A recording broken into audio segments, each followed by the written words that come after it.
이 시간에 좌우의 날성검을 가지신 예수님이라는 제목으로 잠시 말씀을 나누도록 하겠습니다. 2019년에 들어와서 제가 장염을 2번이나 앓았습니다. 그래서 본의 아니게 체중이 눈에 띄게 확 줄었습니다. 무려 5kg나 줄었습니다. 그래서 집에 있는 것들을 고개를 흔드시는데요, 사실입니다. 그래서 집에 있는 것들 중에서 몸에 좋은 것이라면 일단 먹고 봅니다. 안 먹던 비타민도 찾아서 먹고 있고요. 또 운동을 계속 하고 싶어서 이제 건강을 유지하려는 거죠. 그래서 용품도 막 사고 있습니다. 한마디로 건강을 위해서 이제 투자를 하는 거죠. 많은 분들이 자기 몸을 건강하게 유지하기 위해서 운동을 하기도 하고 음식 조절도 하죠. 그리고 보양식을 또 챙겨 먹기도 하는데, 이처럼 교회도 건강한 교회가 되기 위해서 여러 가지 노력들을 하며 투자를 합니다. 한 가지 여쭤보겠습니다. 우리 교회는 건강한 교회입니까? 만약에 우리 교회가 건강하지 않다면 어떻게 해야지 건강한 교회가 될 수 있을까요? 우리 교회가 건강한 교회라면 이 건강함을 오랜 동안 유지하기 위해서 우리 교회는 어떻게 해야 할까요? 전자든 후자든 정답은 있습니다. 정답은 하나입니다. 하나님의 말씀대로 하는 거죠. 교회가 하나님 말씀대로 순종하며 나아갈 때에 가장 건강한 교회가 됩니다. 특별히 오늘 요한계시록의 7교회 중에서 버가모 교회를 통해서 건강한 교회가 될 수 있는 처방을 받고자 합니다. 요한계시록 2장 3장에는요 7교회가 등장합니다. 그리고 7교회에 보내는 메시지들마다 독특한 특징이 있습니다. 교회마다 메시지를 전하는 예수님의 모습이 다 다릅니다. 버가모 교회에게 메시지를 전하는 예수님의 모습은 좌우에 날선 검을 가지신 모습입니다. 12절 말씀 끝에 분명히 말씀하죠. 좌우에 날선 검을 가지신 이가 이르시되 라고 합니다. 예수님이 좌우에 날선 검을 가지고 지금 메시지를 전하고 계시는 거예요. 각 교회마다 이렇게 메시지를 전하는 예수님의 모습이 다르다라고 했습니다. 이렇게 다르다는 것은 그 모습을 통해서 충분히 그런 모습으로 나타날 수밖에 없다라는 이유를 우리는 유추할 수 있습니다. 그리고 실제로도 그렇습니다. 오늘 버가모 교회에 좌우의 날선검을 가지고 메시지를 전할 수밖에 없는 이유가 있습니다. 이제 그 이유를 이제 살펴보려는 거예요. 버가모 교회에도 예수님이 나타나셨는데, 먼저 예수님께서 가지고 계시는 이 검은 오늘 본문의 16절 말씀을 보니까 일반적인 검이 아닙니다. 말씀 끝에 이 16절 말씀을 보시면 내 입의 검으로 라고 합니다. 16절 말씀의 마지막 부분에 내 입의 검으로 라고 분명히 말씀을 하죠. 다르게 표현하면 내 입으로부터 나오는 검으로입니다. 예수님의 입에서 지금 검이 나오고 있습니다. 지금 예수님께서 마술쇼나 촬영을 하고 있는 걸까요? 막 입에서 검이 팍 쏟아져 나오는 게 결코 마술쇼나 지금 촬영을 말하는 게 아니죠. 에베소서 6장 17절에 이렇게 말씀이 기록되어 있습니다.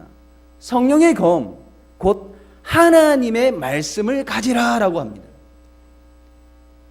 오늘 본문의 검은 하나님의 말씀입니다. 예수님께서 말씀을 하고 계시는 거예요. 예수님의 입에서 나오는 그 진리의 말씀을 지금 뜻하는 겁니다. 오늘 본문 16절 말씀을 보시기 바랍니다. 회개하라. 그래야지 아니하면 내가 내게 속히 가서 내 입의 검으로 그들과 싸우리라 하십니다. 여기서 싸우겠다라는 것은 전쟁을 하겠다라는 의미입니다. 예수님은 교회 안에 회개하지 않는 자들과 전쟁도 불사하지 않겠다라고 하십니다. 여러분, 하나님과 싸운 대적들의 마지막 모습을 모두 다 알고 계시죠? 기본적으로 다 알고 계십니다. 그 결과는 진멸당함입니다. 죽음입니다. 16절 말씀은 예수님께서 심판하시겠다라는 말씀이에요. 우리가 심판을 논하게 되면, 심판을 선포하게 되면 움츠러듭니다. 무섭거든요. 그러나 우리는 심판을 논할 때에 늘 염두에 놓아야 할 것은 구원입니다. 심판과 구원은 동전의 이 양면처럼 늘 같이 붙어 다니는 관계입니다. 심판이 있는 곳에 구원이 있고요, 구원이 있는 곳에 심판이 있습니다.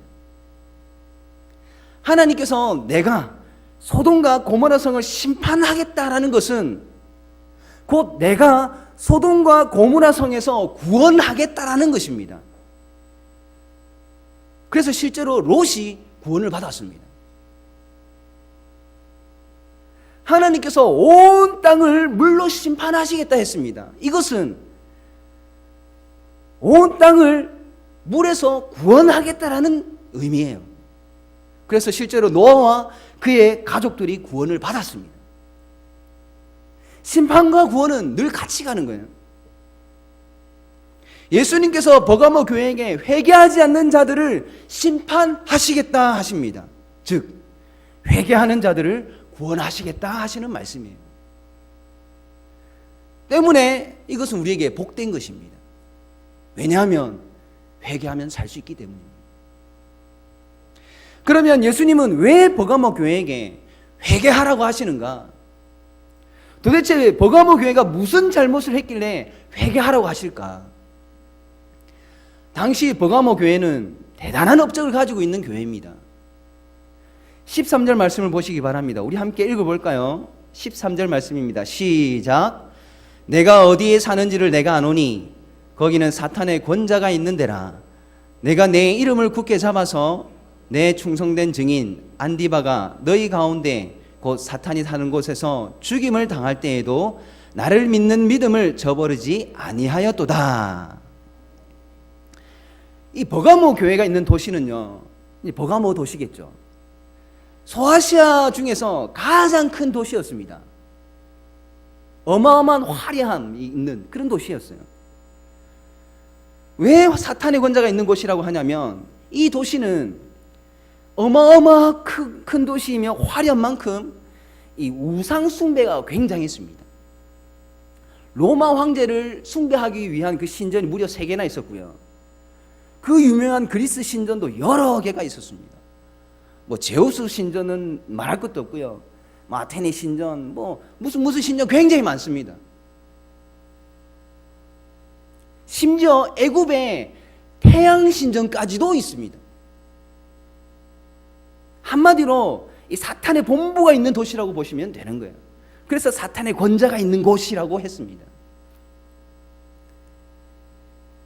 이 소아시아 지역에서 가장 우상 숭배가 활발한 도시, 가장 세속화되어 있는 도시가 이 버가모 도시고 거기에 지금 교회가 버가모 교회입니다. 그럼에도 불구하고 이 교회 공동체를 이루고 살던 버가모 교회 성도들은 이런 도시의 분위기에 휩쓸리지 않고 신앙 고백을 하며 살아가고 있었습니다. 심지어 신앙 고백한 것을 지켜내기 위해서 순교한 사람도 있었습니다. 안디바입니다. 그래서 예수님도 인정하십니다. 칭찬하십니다. 나를 믿는 믿음을 저버리지 아니하였도다. 그러나 버가모 교회 전체가 안디바처럼 믿음을 지키는 것은 아닌 것 같습니다. 14절에서 15절 말씀 우리 같이 한번 읽어볼까요? 14절에서 15절 말씀입니다. 시작. 그러나 내게 2가지 책망할 것이 있나니 거기 내게 발람의 교훈을 지키는 자들이 있도다. 발람이 발락을 가르쳐 이스라엘 자손 앞에 걸림돌을 놓아 우상의 제물을 먹게 하였고 또 행음하게 하였느니라. 이와 같이 내게도 니골라 당의 교훈을 지키는 자들이 있도다.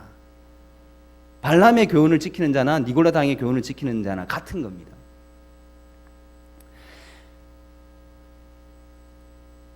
교회 안에 발람의 교훈을 가르치는 자들과 이들의 가르침을 받는 자들이 있습니다.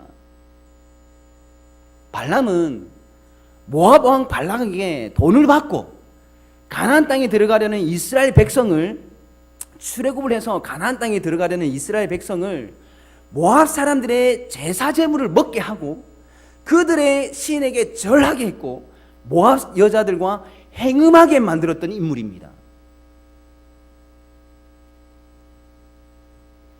버가모 교회에 이러한 발람의 교훈, 니골라 당의 교훈을 지키는 자들이 있다고 하는 거예요. 지금 우상 숭배를 하게 하고요, 행음하게 하고 있습니다. 왜 발람과 같은 사람이 버가모 교회에 생겨났을까? 돈 때문입니다. 베드로후서 2장 15절 말씀에 이렇게 말씀합니다. 그들이 바른 길을 떠나 미혹되어 부올의 아들 발람의 길을 따르는도다. 그는 불의의 삭을 사랑하다가 라고 합니다. 불의의 삭입니다. 쉽게 말해서 돈 때문입니다. 그렇다고 해서 단순하게 물질적인 문제만으로 또 우리가 여겨서도 안 됩니다. 마태복음 6장 24절에 예수님께서 이렇게 말씀하셨어요. 한 사람이 두 주인을 섬기지 못할 것이니 혹 이를 미워하고 저를 사랑하거나 혹 이를 중히 여기고 저를 경히 여김이라. 너희가 하나님과 재물을 겸하여 섬기지 못하느니라. 이렇게 말씀하셨습니다. 무슨 말이냐면 지금 혼합주의를 말씀하고 있는 거예요. 교회 안에 혼합주의가 들어왔습니다. 오늘 본문 14절에 우상의 제물을 먹게 하고 행음하게 한다고 하죠. 우상의 제물을 먹는 것은 단순히 우상 숭배할 때에 올렸던 음식을 이렇게 사 먹었다라는 것이 아닙니다. 지금 우상 숭배를 하면서 그 제물도 같이 먹는다는 겁니다.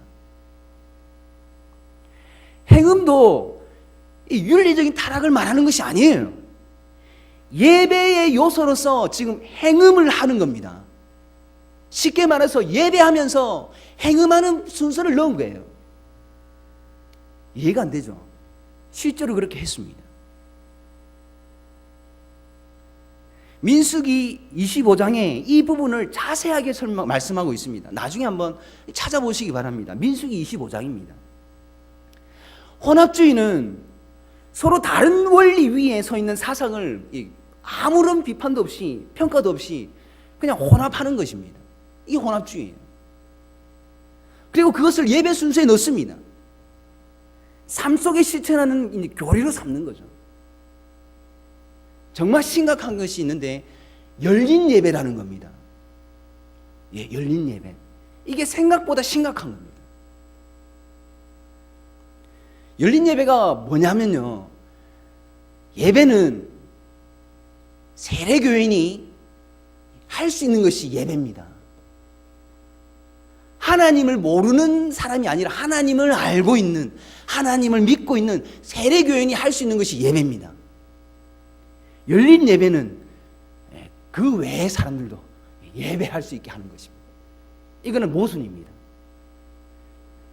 하나님을 모르는데 그들에게 하나님을 알리는 거죠. 그들이 하나님을 예배하게 하는 거죠.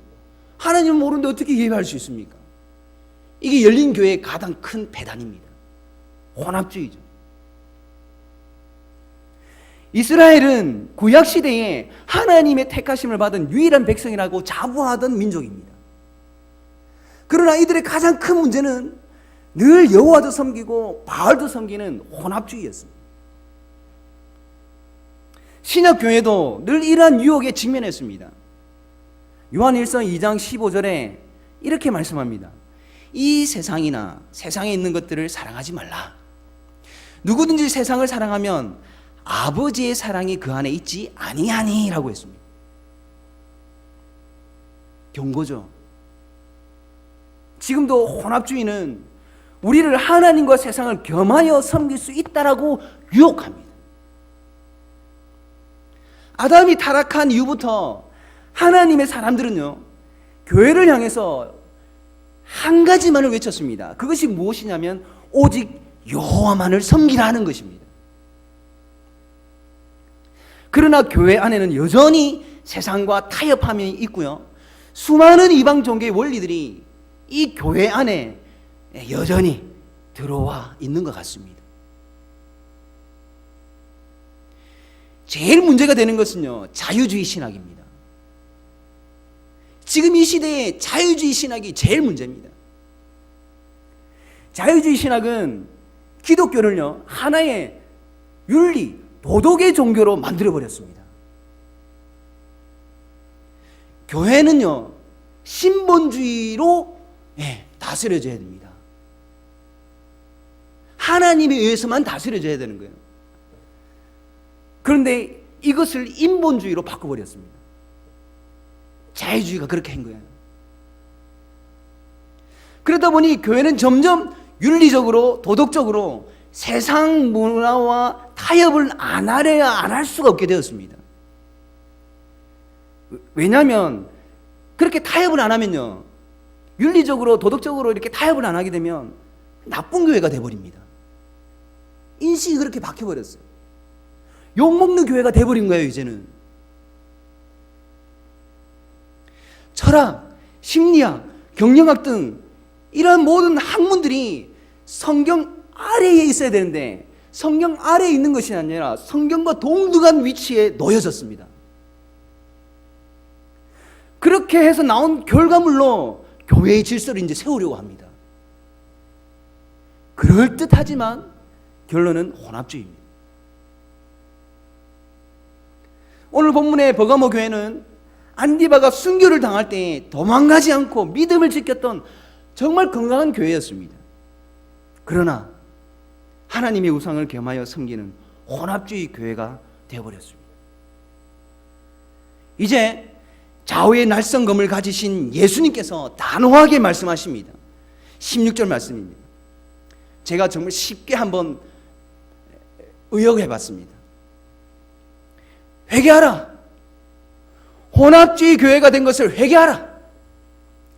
회개하지 않으면 내 입으로 지금까지 진리의 말씀을 선포했는데 그 말씀의 잣대로 너희들을 재겠다. 그리고 조금이라도 부족한 자들은 심판하겠다. 그 말씀입니다. 이 정경, 이 캐논, 이 성경 말씀을 기준으로 하나하나 재보겠다라는 것입니다. 심판의 말씀이 나오면 동전의 양면처럼 구원을 적용하라고 했습니다. 회개하는 자는 구원을 받는다라는 축복의 말씀입니다. 이 자리에 함께 하신 사랑하는 성도 여러분, 개인적으로는 어떻습니까? 개인적으로 이 신앙생활 해나가는 이 개인적으로는 어떠냐는 거죠. 혹시 혼합주의적인 삶은 없으십니까? 그리고 여러분들이 함께 하는 그 가정은 어떻습니까? 가정이라 하면 믿음의 가정으로서는 교회의 최소단이지 않습니까? 그 가정이 어떠냐라는 거죠. 이제 우리 교회는 또 어떻습니까? 성경에다가 비성경적인 그 전통들과 인간적인 경험들과 세상에서 유행하는 그 세속 문화들을 비빔밥처럼 맛있게 섞어놓고서는 이 몸에 좋은 거다라면서 맛있게 즐기고 계시지는 않습니까? 조금이라도, 눈꽃만큼이라도 혼합주의적인 모습이 나에게 혹은 가정에 혹은 교회에 있다라면 회개해야 합니다. 교회 안에 회개하지 않다가 결국은 진멸을 당한 하나님의 시범 케이스가 분명히 있습니다. 아간이라는 사람입니다. 이스라엘이 출애굽을 해서 가나안 땅으로 들어갔습니다. 가나안 땅으로 들어가면서 많은 전쟁을 했는데요, 이스라엘이 여리고 성과 전투를 할 때였습니다. 하나님께서 이스라엘에게 분명하게 말씀을 하신 것이 이 여리고성과 전투를 하고 나서 개인적으로 탈취물을 조금도 취하지 말라고 했습니다. 그러나 아간은 하나님의 이 명령을 대적했습니다. 외투 한 벌, 은 200세겔, 금덩이 50세겔을 몰래 챙겼습니다. 이 아간은 어떻게 되었을까요? 하나님께서 지목이 되었고요. 아골 골짜기에서 돌에 맞아 죽었습니다. 심판을 받았다라는 거예요. 비록 아간이 돌에 맞아 죽는 심판을 받았지만 아간을 제외한 나머지 이스라엘은 구원을 받았습니다. 그게 축복입니다.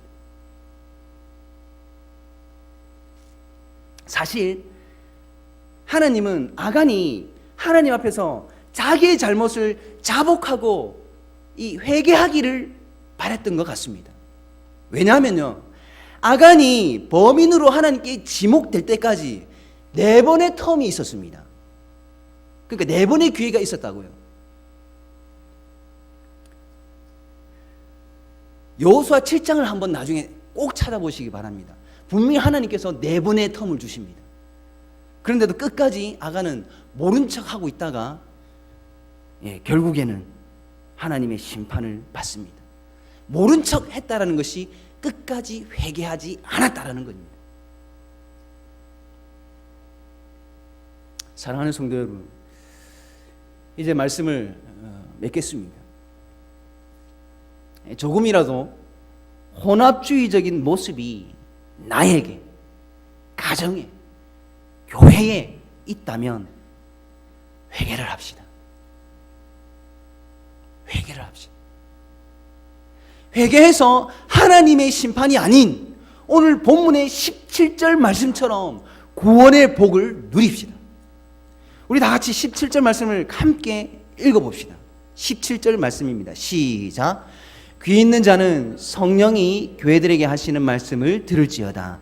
이기는 그에게는 내가 감추었던 만나를 주고 또 흰 돌을 줄 터인데 그 돌 위에 새 이름을 기록한 것이 있나니 받는 자 밖에는 그 이름을 알 사람이 없느니라. 아멘. 이스라엘 백성들이 광야 생활 동안 하늘에서 내린 만나를 먹고 살 수 있었습니다. 그런데요, 이 만나는 우리가 성경을 통해서 확인했듯이 예수 그리스도십니다. 생명의 양식이었습니다. 지금 그 감추어 놓았던 만나를 주시겠다고 합니다. 생명의 양식을 주시겠다라는 거예요.